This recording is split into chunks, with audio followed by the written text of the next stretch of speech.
Wherever you go, whatever you do, throw a little at it. Omax, Vest and Briefs.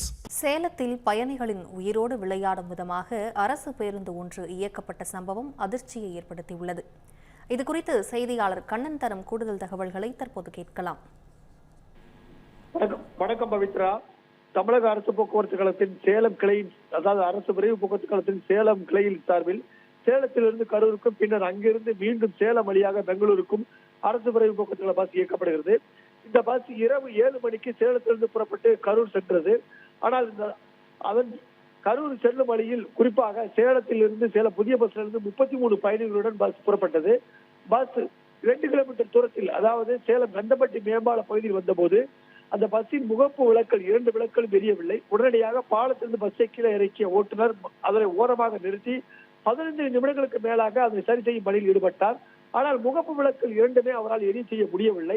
இதனால் 20 நிமிட போராட்டத்துக்கு பின்னர் கூடுதலாக முகப்பு பதிவு வைக்கப்பட்டுள்ள நடுவில் வைக்கப்பட்டுள்ள LED கூடுதல் ஒளியை எழுப்பக்கூடிய விளக்குகளை ஒளிவிட்டபடி இந்த பஸ் ஆனது தற்போது கரூர் சென்று கொண்டிருக்கிறது.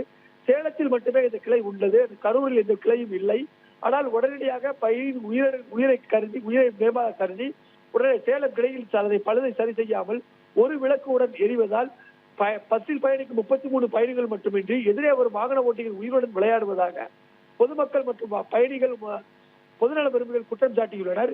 இதுபோன்ற சம்பவங்களை தடுக்க உடனடியாக பஸ் பராமரிப்பில் அரசு கவனம் செலுத்த வேண்டும். அதிகாரிகள் இதுபோன்று உயிருடன் விளையாடு கைவிட வேண்டும் என பொதுமக்கள் கோரிக்கை விடுத்துள்ளனர். பவித்ரா, விவரங்களுக்கு நன்றி கண்ணன்.